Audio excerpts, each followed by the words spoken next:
Hey guys, so welcome back to Indirect Knowledge. And today we have a very special tarot card reading that we're going to do. And this reading is for Sheryl. And it's a rather interesting situation that Sheryl finds herself in. So, in the past, Sheryl has been in a relationship with this person. And I'm not going to use names or anything like that, especially like last names, but I'm not even going to use his name just to protect Sheryl and to protect him and their privacy and everything like that, and to really honor that. Um, But to give you guys kind of a little insight and to just kind of recap things for Sheryl. So in the past, things have been a little bit rocky. Things were great at one point, and then things got a little bit rocky. The guy ended up leaving her around 3 months or so ago. And in the process of that happening, um, she's really felt kind of some despair with that. And she really believes that he and her, um, when paired together, can really bring a lot of great change and a lot of great things to the world. And that's a really good place to be. I mean, that's a really, you know, so she feels like this is her guy. And they have quite a history together. And I won't get into the dynamics because that's really getting a little bit too much in their affairs and business and everything. And I don't want to do that. But there is a question at heart here. The question is will we be together again?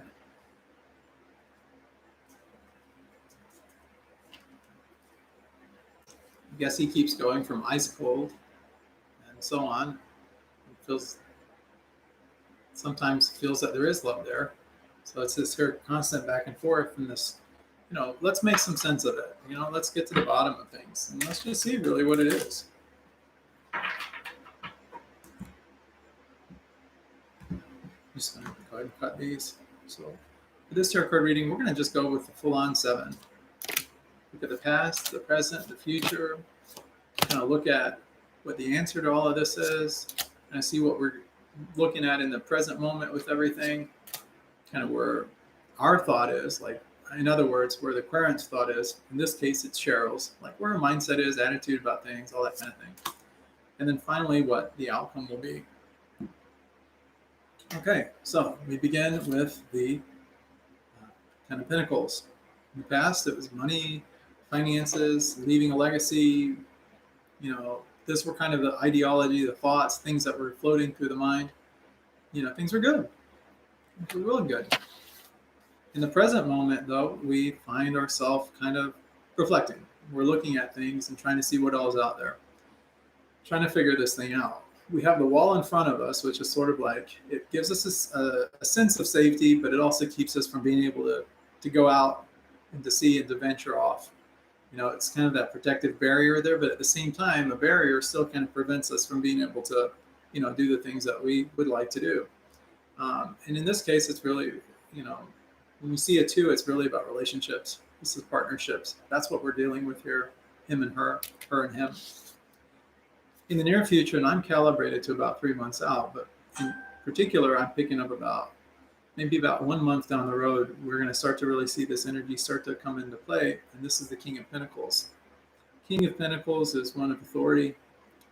What is going on here? I keep getting...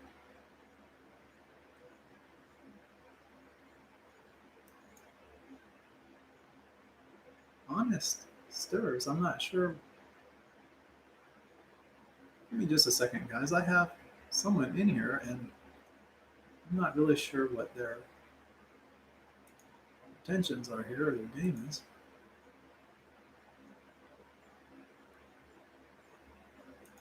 Something.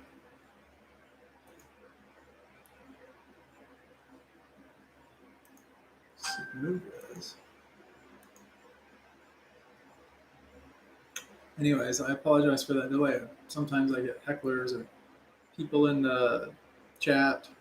I'm not sure what they're talking about. But anyway, getting back to where I was talking about. So here we go. This is a King of Pentacles. Kings are about authority. Pentacles are about money or financial abundance or about wealth or about resources or about an accumulation of things. Having, the ability to, well, it's a sense of security in a big sense. It's about financial security, about just being in that light. And then that's kind of where we're looking at about 1 month down the line from now. It's really about getting our foot holding, getting ourselves in a good financial situation, but really feeling as though we have. Who is this?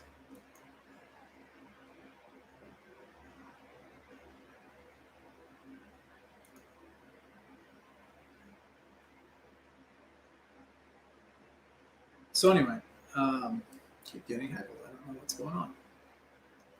But anyways, as I was saying, this is about, it's really about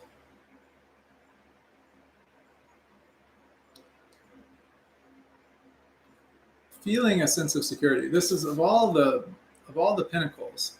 This one here is the one that has the most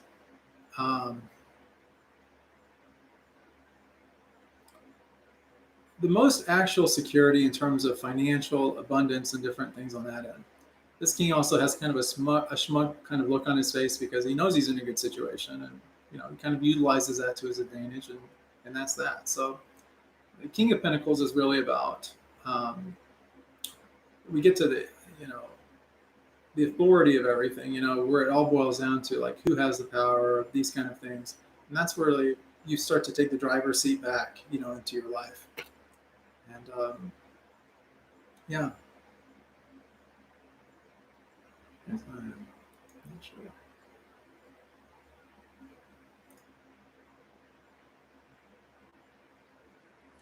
So anyway, that's that. And now let's take a look at the, let's look and see where we're at with really the energy as far as right now. We were talking a minute ago we're talking about relationships here. We see this here. We have the two wands. Wands are about action, but we can't really, it inhibits our action a little bit because we have this barrier, right? Two is about partnerships, looking at the world, looking at options, trying to see what's out there, but at the same time, needing that sense of safety and everything. What's going on with that? So, yeah, so what it boils down to is we have the Nine of Swords. Now, the Nine of Swords is really all about, the Nine of Swords is,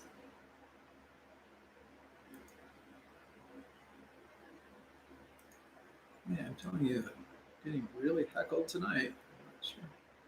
There we go. So anyway, Nine of Swords is really about waking up from this nightmare. There's not no actuality to it, but sometimes life is just a nightmare. We think that things are happening, we think that things are negative, and we take on this idea of things happening. But at the end of the day, it's really just our own mind playing tricks on us. It's having a bad dream, waking up from that bad dream, and realizing that all the things that we thought were real or are negatively impacting us were just a figment of our own imagination. They really had no bearing on us at all. So in many ways, it's sort of relieving, but at the same time, it's sort of like your heart is palpitating. You're kind of in this in betwixt kind of thinking where you're not sure what reality is and what's not reality and all this. But when you wake up from it, it's sort of like, oh, okay, now I'm kind of understanding things in a better way. And so whatever fears or whatever things were plaguing you, that kind of comes into play with it. Now, as far as the energy goes, with you, it's really about the Fool. Now, the Fool is the very first card in the major arcana.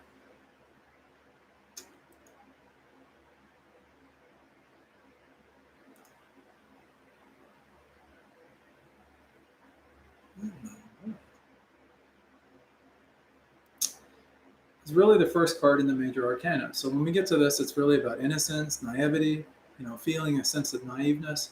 We have the trusted dog there that's the trusted companion and all. But if we're not careful, we can go off that cliff. We can just, but it's what's nice about this is really about youthful energy. And this youthful energy allows us to do things that probably as we get older and wiser and we've lived life and stuff like that, we take opportune chances that we probably just wouldn't take. So this kind of is that youthful energy where it's like we're willing to step off, try new things, risk, take some risks that probably later in life we wouldn't risk or take and that kind of thing. And so it's really a way of us to open up and to to experience life in a more freeing kind of manner, more freeing kind of way. So it has that kind of energy to it. Now, that's kind of where the thing is with everything. Now we get into really the crux of everything. So what's really going on here? What's the outcome and all? Well, we have the Three of Swords in the heart. And this very often is the card of betrayal. Now, it's where there's a betrayal of trust, there's a betrayal of love. Um, things are not. Keep getting.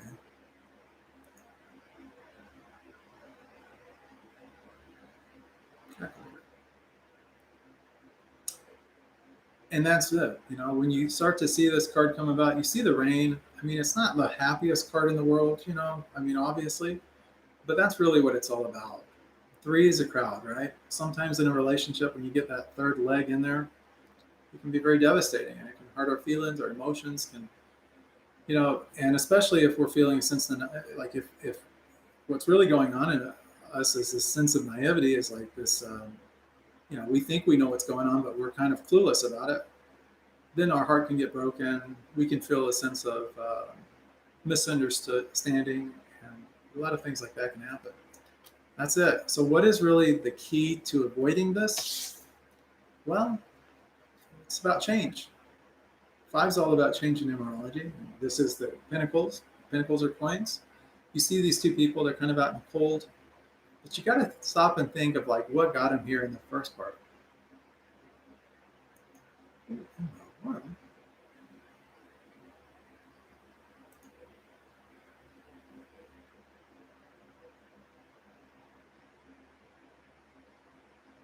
And that's it. So when you get this card, a lot of times when this card comes up, it says like, this is not a really good card. It's not a good place to be in. Why would this be the answer to anything? Well, it's about change. And what you got to understand is that what you've got, what you've garnered, what you've learned, what you've, come into and stuff like that from the past, it really does assist you in your future. So even though you may be down on your luck in one moment, doesn't mean you can't get back up on your feet. And how can you do that? How can you make that happen? It's because of the experiences that you've had in the past. So what is this reading all about?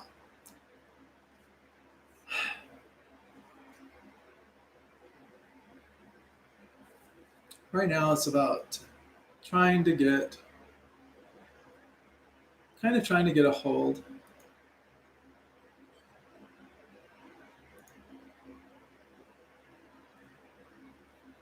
I've gotten heckled so much on this channel tonight, you guys. I apologize for the delays here. Not sure what is going on. That's okay. Maybe I need to disable chats.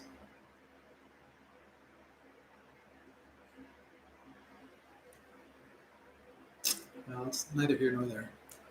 But anyways, as I'm saying, like with this particular card, it's, sometimes we find ourselves out on our luck and that, and sometimes we have to make changes, So in order to win this relationship back, if that's actually what you want, change has to happen. And sometimes it can mean foregoing some other opportunities or other positive things that could be happening. So at the end of the day, it's really about choices and the choices that we're going to make. The betrayal card that came up as sort of the outcome card, that's the part that's the most troubling there.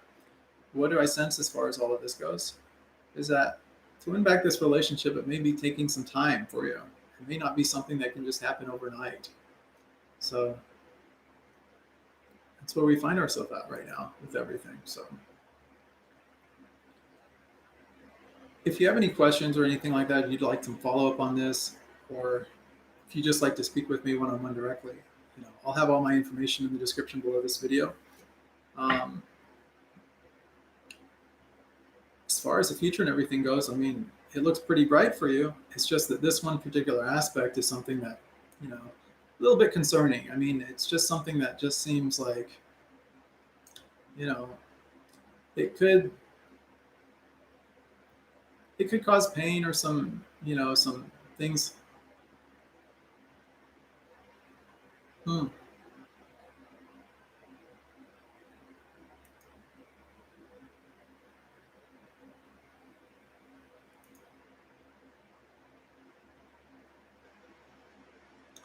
It could be many things. So,